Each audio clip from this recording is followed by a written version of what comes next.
today I wanted to walk through the cold call script that I used when I was selling and continue to coach teams on that consistently can get top reps to book 1 in 3 cold call connects. That literally means if you talk to 3 people, you can get 1 person to agree to a meeting. So it is literally the best feeling in the world in sales to know that you can go into a 1-hour dial session and you can leave with a meeting on the books. And a lot of people are really struggling to generate pipeline, book meetings. Cold emails basically broken nowadays because of all these AI spam bots. And you see a lot of teams that are going back to the phones. And the key here, folks, is the vast majority of the advice that I give you today is going to basically be doing the exact opposite of what most telemarketers do when they ask you, how's your day going? Or when they hurl a pitch at you, or when they try to handle an objection. So there are 3 parts to nailing the cold call, and we'll walk through them one by one. Part number 1 is the opener, where we'll use what I call the heard the name tossed around cold call opener. Part number 2 is the pitch, and that's where we'll use something called a problem proposition.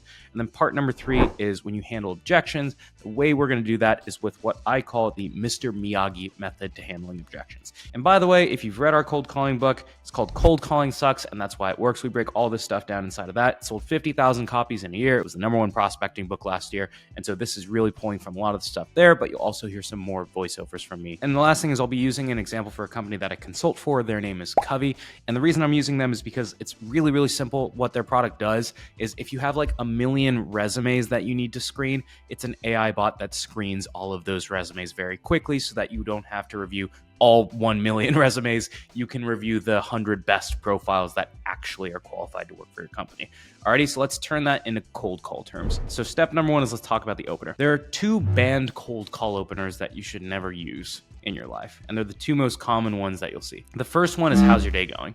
So whenever you pick up the phone and you ask a prospect, how's your day going? You know that you don't give a shit how their day is going, and they know you don't give a shit how their day is going. And so 9 times out of 10, what you will hear is something that sounds like, fine, how can I help you? And that exasperated sigh is code word for, hey, I know you're a telemarketer, just get on with it, and I'm just waiting to reject you. A lot of times you'll just get rejected after that. That's number 1. Other one that's even worse is, did I catch you at a bad time? It is never a good time for a cold call. And 9 times out of 10, if you ask someone, a complete stranger, did I catch you at a bad time? They're going to be like, yeah, it is a bad time. And then you might ask, when can I call you back? And they're like, not now. Call me tomorrow. And then they're part of the witness protection program, and you will literally never connect with that prospect again. And so what we're going to do instead is we're literally going to do the exact opposite of what most telemarketers do. Is my goal when I'm opening cold call is for them to actually forget that it's a cold call. I want them to actually think that I'm like in their warm network, almost like I got referred to talk to them. And so that's what we call the heard the name tossed around opener. Okay. There are 3 steps to nailing the heard the name tossed around opener. Number 1 is you want to have some context. In other words, you want to find like the common thread between that customer and other customers like them. So for example, like in this case, when I was selling insurance, I used to say like, hey, Jane, we work with a few other partners in the DLA Piper office down in LA. It's Armand from Northwestern. Have you heard a name tossed around?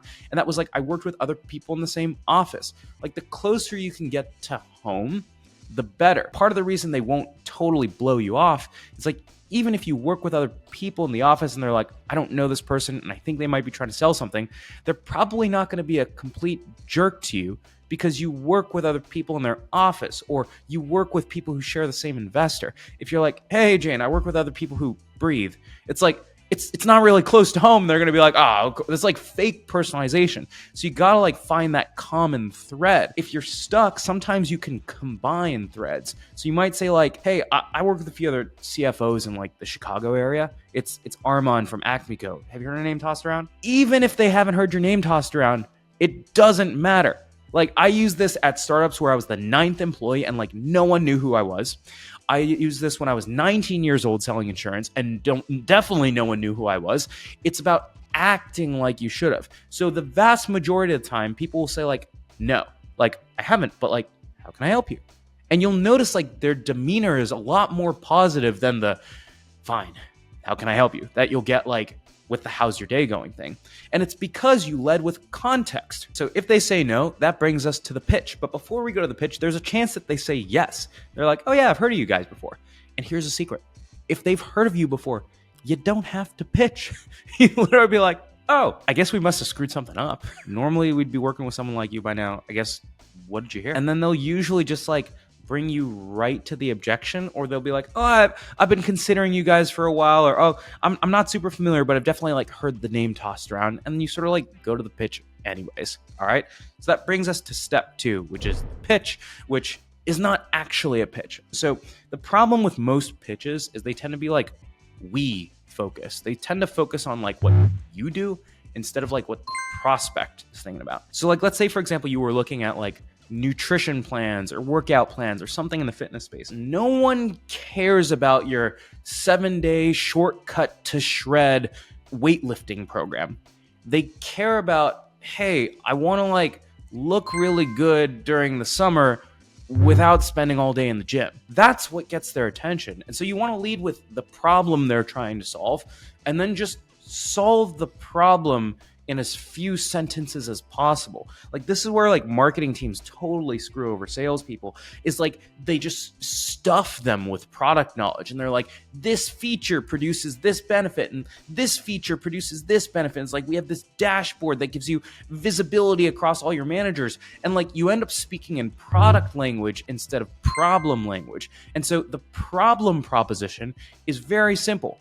You're going to lead with a triggering problem that literally gets your prospect to like sit up, and they're like, okay, that's pretty good. And then you want to solve it in one sentence with a 1-sentence solution. And then you just want to ask if they're open to learning more in like a low friction or an interest-based call to action. So that sounds like this. If we go back to that example at Covey again, it's an AI screening resume bot. You want to like describe this problem in like triggering specificity. So that might sound like this. Normally when I'm talking to like other talent leaders in the Sequoia portfolio, they like are completely inundated with like 3,000 applications on the first day that they post a software engineer job posting. Covey uses AI and takes in like everything that you give us around your ideal candidate profile, and it will surface the top 10% of candidates, so you don't have to screen all of the resumes. My guess is like you're probably totally set, but are you open to like taking a look at this thing for one of your roles? Not now, but like when I'm not cold calling you out of the blue. And so again, the 3 steps there is like triggering problem. That triggering problem needs to have hairy lollipop specificity. What I mean by that is if I told you a story where like you were walking around, you were like licking a lollipop, and then you dropped it onto a shag rug and you held it up to this light right here, what would you see? You would see like hair and like dust speckles like off of the lollipop, and it would be disgusting. Like that's the level of specificity that you need when you're describing your problem. If the level of specificity that you're using when you're describing the problem is like, people don't like screening resumes, or like doing this task takes a lot of time, it's not triggering enough. It doesn't evoke an emotion. So like, and a lot of this comes forward in your tone where it's like absolutely ridiculous. They have to screen literally, like imagine screening like 1,000 paper resumes. Like the stack would go this high on top of your desk. Like it is actually laughable to think about it. So some of this comes through in your tone. And then with your 1-sentence solution, you don't give too many details about your product. People don't care what your product does. People need to know enough about what your product does so that they can believe you can solve the problem. So notice in that case, I wasn't like, oh, and we can filter by this, and this, and we have this type of UI and these dashboards and reporting and all this nonsense that like no one understands. I was saying like, hey, like we use AI to take what you want to see in a good candidate, and then we only show you the best candidates, which solves that problem. It's dumb human language. No buzzwords like single source of truth, streamline, optimize, all-in-one platform, leading provider of one-stop shop. All of these things mean absolutely nothing to your prospect. They sound good to your marketing team, but they mean nothing to a prospect. And they're also all the words that like every other seller is using. And so they immediately put you like back in the telemarketer category. Your cold email reply rates literally triple if you pair them with a cold call. Right now, you can get 34% off our 30 Minutes to President's Club outbound bundle, which includes our cold calling course, Cold Calls to President's Club, which will teach you exactly what to do, what to say, and how to sound for every single step of a cold call. It also includes our cold email course, which will teach you how to write personalized, one-to-one feeling cold emails in minutes, not hours, and how to make world-class offers to your buyer to solicit responses instead of just asking for time. And so if you go to 30mpc.com/courses, go check out our outbound bundle, and you will find yourself booking meeting after meeting after meeting and on your way to President's Club. And then lastly, don't ask them for a meeting. In your call to action, meetings feel heavy. Try to ask them for like interest if they're open to learning more, or in the best case, ask them to like take a test drive or come up with an offer where it's like, hey, do you want to give this thing a spin on one of your roles? Not now, but when I'm not calling you, out of the blue, right? See if you can like get them to take a seat in the car, not like sit down for a 30-minute demo with a specialist, which like no one wants to do right now. And now at some point, like every once in a while you get a nice deal where they're like, sure, that sounds great, I'd love to meet. And whenever that happens, I'm almost like surprised. I'll like look up the person's LinkedIn. I'm like, do they still work here? Like, did I even call the right person? But like sometimes people will say yes. Usually people will be like some sort of objection. All right. And so this is when we start to talk about the Mr. Miyagi approach to handling objections. What most people do when they're handling objections is they try to handle the objection. They try to fight the objection. And if you've ever had someone try to change your mind, the number one thing that I can do to not change your mind is I can tell you that you're wrong. Okay. And that's what most sellers do when they hear an objection. If someone says like, I'm not interested, they start like pitching harder and they're like, well, like, here's why I believe the solution that we bring is more valuable than what you're using today. Or if someone is like citing a competitor, you'll say like, oh, well, that competitor's not good for reasons like this, this, and this. And other customers saw the value because of this, this, and this. And the customer starts kicking away because like usually when someone gives an objection, it's because they've made a decision to do things a certain way. And that way was not your way. And so when you fight that objection, you're fighting the way that they do things. Okay. And so that's why the first step of handling any objection is to pattern break. And you're actually going to agree with the objection. So let's pretend that someone gives us a competitor as an objection. Okay. And so for the sake of Covey, let's assume that they're using some other resume screening bot, right? Of which there are many. So I'm going to say something like this. I should have assumed you had something in place because honestly, like screening 1,000 resumes would be a huge pain. And I'm not going to lie, like usually when you have a bot in place, like it doesn't even make sense to switch off of it. So they're like, is this person not going to sell me? That's what happens when you agree with the objection, is like you release pressure. Step number 2 is you need to incentivize conversation. I don't have enough information to handle this objection yet, and I need to start to get them talking. When people start talking, they tend to feel comfortable. The job of a good therapist is to get their person talking. If the therapist is doing all the talking, then the person will start to climb up, be like, don't give me advice, don't solve my problem for me. Like part of the reason therapy works is like they get you to talk yourself into the right solution, right? And so we're going to do some like sales therapy here, and we're going to do something really slick. So here's the secret with competitors. I need to ask them a trap question, and I need to know like at least one trap question per competitor. And what that means is I need to think of what is one thing that my competition can't do that I can do. And then I'm just going to ask them how they do that thing so that they come to the answer on their own terms. So in the case of Covey, a lot of times someone's existing recruiting software will have like an AI bot attached to it, but it's like pretty crappy. It's like glorified filters, right? And there are certain things that you can't look for. Like you can't look for like someone who got multiple promotions in a short period of time, like trajectory, or worked for like certain blue chip type of companies. And so I'm just going to like ask that in a trap question. So I'm going to say like, hey Jane, just so no one from my team calls you again, I noticed that your team is like hiring a bunch of like software engineers.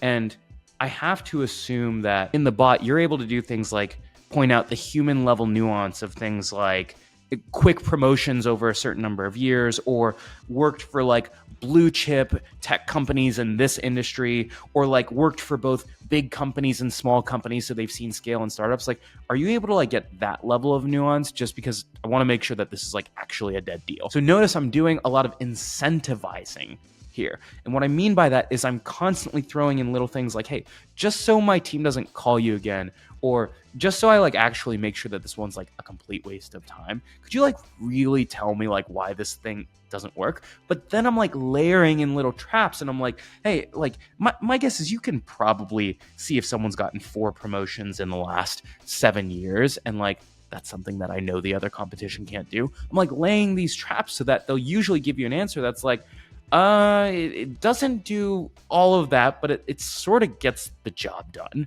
for the most part. And that's my opportunity to do step 3, which is like selling the test drive. Okay, so here's the thing: is like you're like right at the finish line. You've sort of like poked this hole of doubt in the competitor, and a lot of times this is when like sellers will come in with like the pressure pitch, and they'll be like, well, our product like has the ability to like do all these advanced filters and show you these types of candidates and these types of candidates, and immediately the prospect's like, sales pitch again, and like you lose the deal, right? And so you never want to sell the product, you want to sell the test drive. Okay, so you don't want to like sell people, here's this like nice shirt that I want you to buy right now, here's this like Tesla that I want you to buy right now. You want to be like, hey, like I know you got a car already, like do you want to give this thing a ride, like just so you know it's out there? And 9 times out of 10, like people want to take the test drive. Like Tesla has sold a ton of cars to people who like never thought they were going to get a Tesla, and then they took the test drive and they're like, oh, like that's a car, right?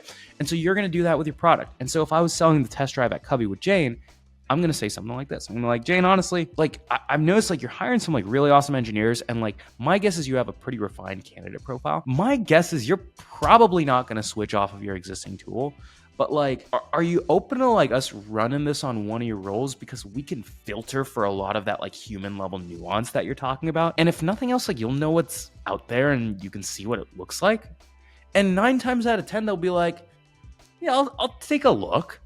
And then like once they're in the car, then you can be like, so like maybe we could talk about financing. Maybe we could buy out your current car. Maybe we can like buy out your lease. Like you can do all that stuff and quote unquote sell the value of your solution when you aren't doing a cold call on a complete stranger. But like a common mistake that people will make is like they'll try to like turn these cold calls into sales pitches, and like the phone is a meeting setting device. Like get them on an actual call where you can like sit down, you're not catching them in between meetings, you're not going to get like interrupted by them like being like, shoot, I got to jump to my next one. And then you can actually walk them through a proper sales process. If you like this one, there are a couple resources that I'll give you for free. One, like we have this entire script template for yourself that you can get in the show notes. We have 18 objection talk tracks. I literally went through one of them that you can access for free down in the show notes.